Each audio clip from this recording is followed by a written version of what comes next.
O Vasco acertou a contratação do técnico português Pedro Emanuel. E no vídeo de hoje eu vou te trazer uma análise tática completa sobre como jogam os times dele. Quais são as ideias do Pedro Emanuel. Será que ele tem chance ou não de dar certo no Vasco nessa temporada de 2026?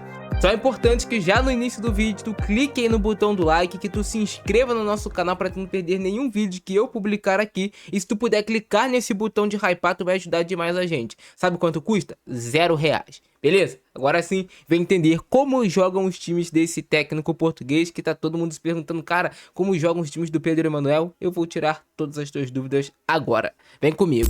Para começarmos essa análise sobre os times do Pedro Emanuel, temos que entender quais são as ideias dele de jogo. Geralmente, o Pedro Emanuel é um técnico que gosta de atuar em um 4-2-3-1, é a sua formação preferida. Mas não necessariamente ele fica preso nesse 4-2-3-1. Ele pode mudar também para uma linha de 5 atrás, utilizando 3 zagueiros e 2 alas, dependendo do adversário que ele vai enfrentar.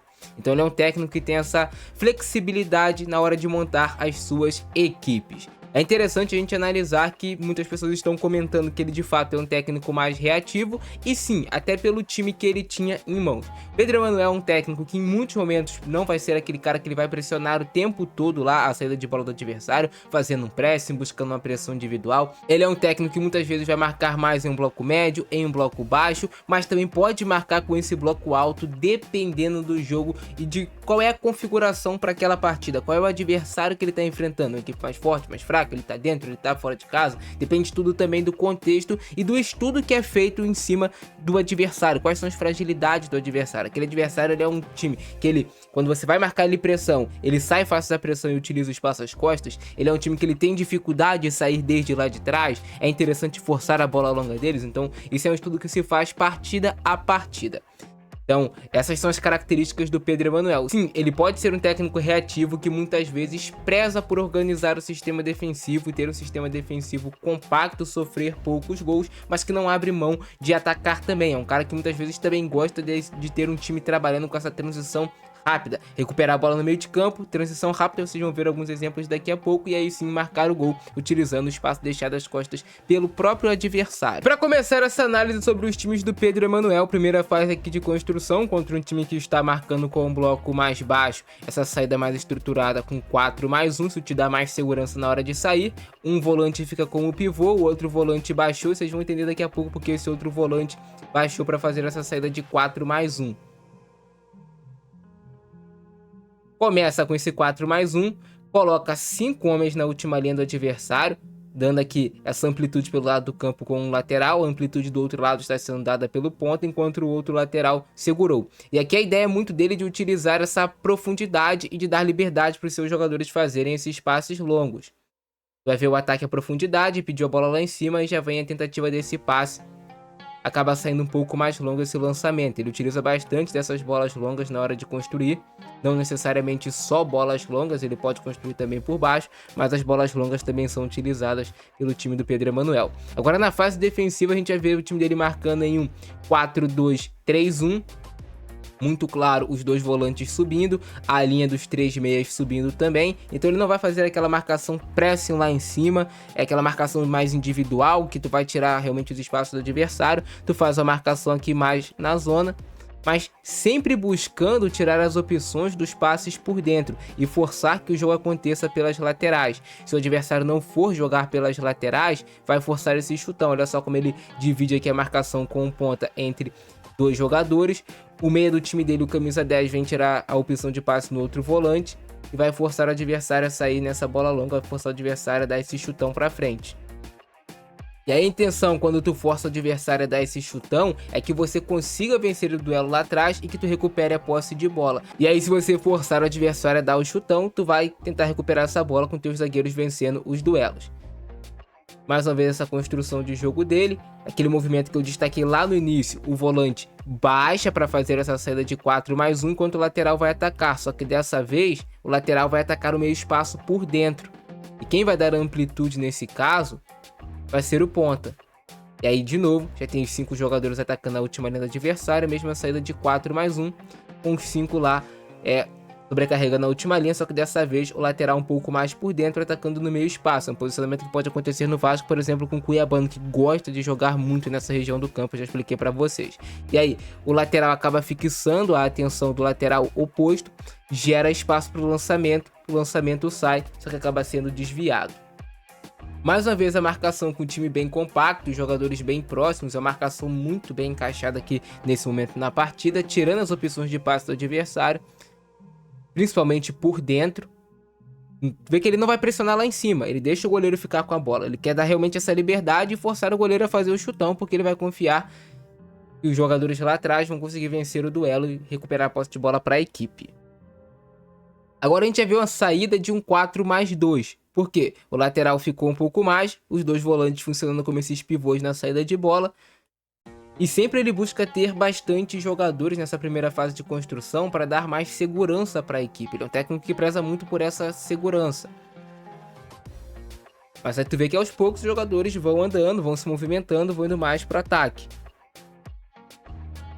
Agora eu vou destacar para vocês uma jogadinha combinada interessante da equipe. Mas primeiro, esse quadrado no meio de campo. Que aqui a gente tem o meia armador da equipe, no caso no Vasco poderia ser o Rojas, os dois volantes, que poderia ser o Thiago Mendes e o Barros, na configuração atual a gente não sabe quem vai chegar de reforço, e um dos extremos, o ponta direita, pisa um pouco mais para dentro. A intenção é ter esse quadrado aqui no meio e buscar ter essa superioridade numérica no corredor central. Vocês vão ver outros exemplos daqui a pouco também. Aos poucos o time pode ir mudando, olha só, como no futebol moderno atual os times são muito flexíveis em formações táticas durante a própria partida. Agora eu destaquei para vocês os jogadores dando um pouco mais dessa opção nessa construção como se fosse uma escala. Vocês percebem os jogadores ficando mais escalonados. Isso é sempre para você ter opções de passe, ao invés de você ter os seus dois volantes alinhados, 1, 2, 3. E aí o time vai construindo, fazendo o jogo acontecer por baixo. Mais uma vez, na última linha uma sobrecarga com 5 homens. A gente vê o ponta, a gente vê o meia, você vê o centroavante, você vê o ponta do lado contrário. Dessa vez tem um lateral lá do lado contrário dando amplitude pelo lado do campo.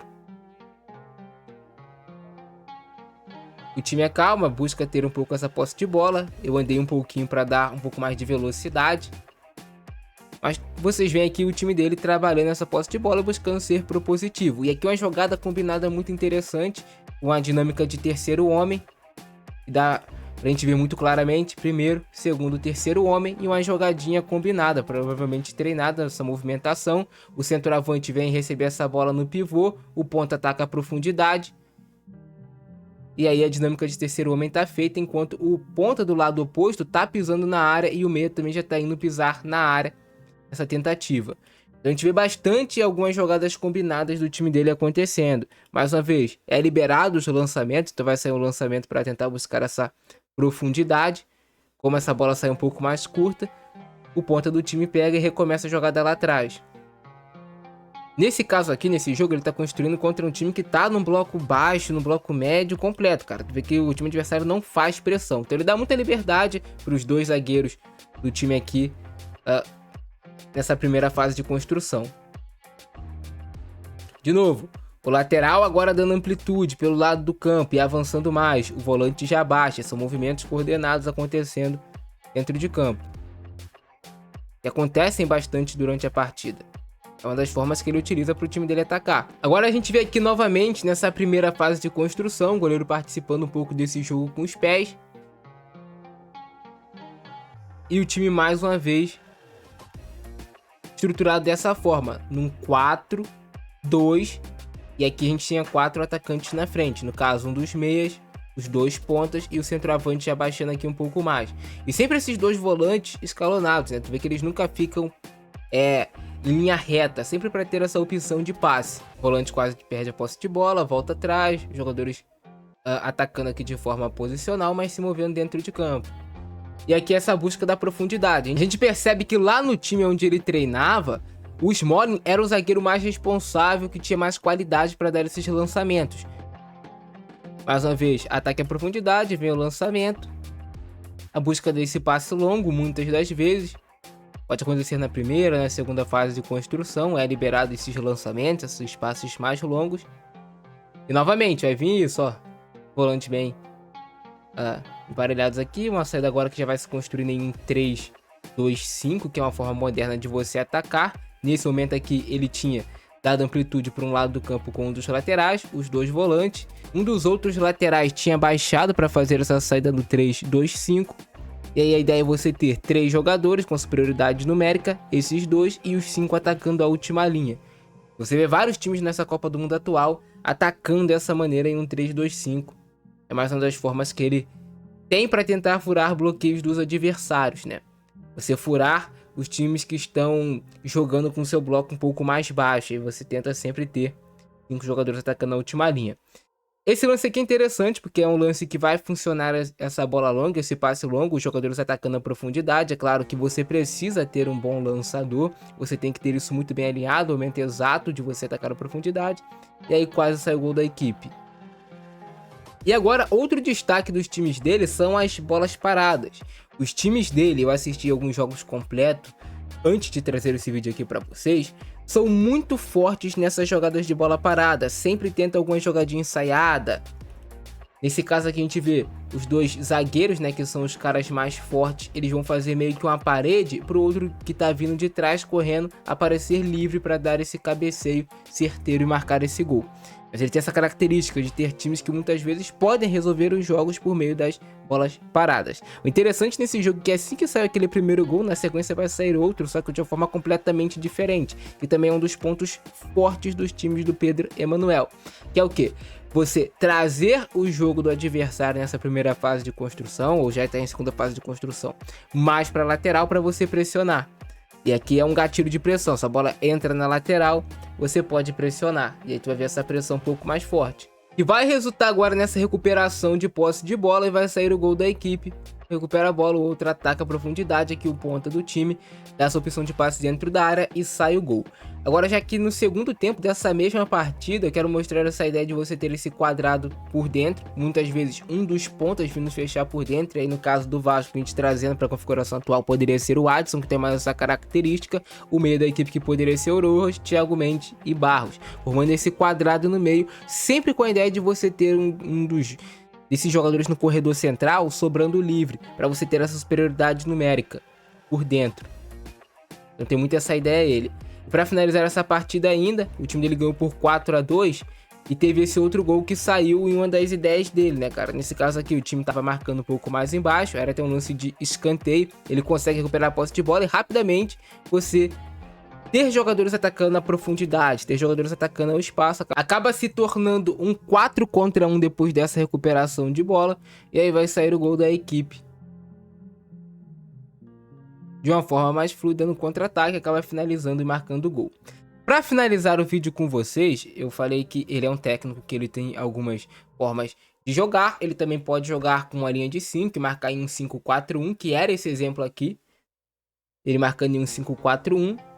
Sem fazer aquela pressão lá em cima da primeira liberdade, mas aí a bola entra no corredor lateral, já tem esse gatilho da pressão. Esse aqui é um jogo até um pouco mais antigo dele, de 1-2 anos atrás.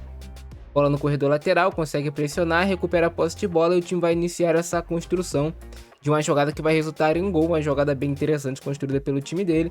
Vai utilizar a dinâmica de terceiro homem, o goleiro foi o primeiro, segundo, terceiro para encontrar o homem livre nessa primeira fase de construção. Então ele vai conseguir encontrar agora o homem livre e o jogo vai fluir. Um dos volantes funcionando aqui como pivô para receber essa bola, para ser o cara que realmente vai distribuir o jogo para a equipe. E tu vê os movimentos se repetindo, né? 1, 2, 3, 4, 5, vai atacar a profundidade, bola para o corredor lateral. Mais uma vez, o ataque é o espaço, ataque a profundidade. São alguns gatilhos que ele pede ao time dele. E aí, o atacante aqui da equipe vai receber essa bola e vai conseguir marcar o gol. Esse gol aqui até estava impedido porque ele queima um pouco a largada, mas é um pouco das ideias de jogo dele. Dá pra gente perceber aqui pelo vídeo. Então é um técnico que tem sim uma ideia, tem um modelo de jogo, sabe jogar de forma reativa, sabe ou tenta pelo menos jogar de uma forma propositiva, dependendo do adversário que ele vai enfrentar. Eu mostrei para vocês como funciona a engrenagem dos times dele. Bem verdade que você pegar na carreira dele, ele não tem um aproveitamento tão grande de vitórias. Pelo contrário, tem mais derrotas do que vitória na carreira. Mas essas são as ideias do técnico Pedro Emanuel. Eu acho que deu para vocês entenderem bastante primeira e segunda fase de construção, que ele tenta bastante esse ataque na profundidade, os movimentos que acontecem dentro das equipes dele. Pode ser que aconteça diferente no Vasco, porque são peças diferentes. Mas o que vai determinar no final das contas se o trabalho dele vai dar certo ou se vai dar errado é as peças que você vai entregar para o treinador. Não existe um treinador no mundo que ele vai chegar e vai fazer milagre com peças ruins ou com peças abaixo, com peças desmotivadas. Você precisa de material humano. Se você entregar material humano, o trabalho de qualquer técnico fica muito mais fácil. Ele tem um aproveitamento na carreira de 1,31 pontos conquistados por jogo. Mas é isso, cara. Gostaram do vídeo? Deixa o like, se inscreve no canal, compartilha. Eu fico nessa. Abração do Francesco, é nóis. Fui.